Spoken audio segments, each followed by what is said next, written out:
Assalamu alaikum everyone. এটা advice দিবলৈ কৈছিলে মোক যিসকল গাৰ্লছ স্কুল কলেজ বা ইউনিভাৰ্চিটিত পঢ়ি আছে ভাবিলোঁ দুটামান কথা শ্বেয়াৰ কৰি দিওঁ ফাৰ্ষ্ট এডভাইচ হৈছে ডু ফ'কাছ অন ইয়ৰ ডিন এণ্ড ষ্টাডি ছেকেণ্ড এডভাইচ হৈছে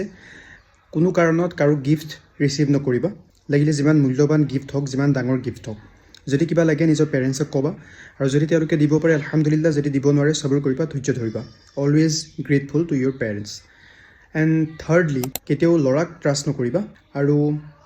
নিজে সদায় ভাল সংগৰ লগত থাকিবা ফ্ৰেণ্ড চাৰ্কুলটো ৱাইজলি চুজ কৰিবা হাৰাম বস্তুত ইনভলভ নহ'বা ফ'ৰ্থ কোনো কাৰণত কোনো আনন'ন ব্যক্তিৰ লগত কাৰত নুঠিবা এণ্ড ফিফথ যদি প্ৰফেচাৰে ৰুমলৈ মাতে বা টিচাৰে ৰুমলৈ মাতে বা কোনোবা নেক্সট যিমান ডাঙৰ বুজুৰ্গ হওক যদি কাৰোবাৰ ৰুমলৈ যাব লগা হয় take a sister with you অকলে নাযাবা আৰু শেষত আৰু এটা এডভাইচ মই দিব বিচাৰোঁ স্পীক গুড অৰ ৰিমেইন চাইলেণ্ট জাজাকাল্লাহু খাইৰ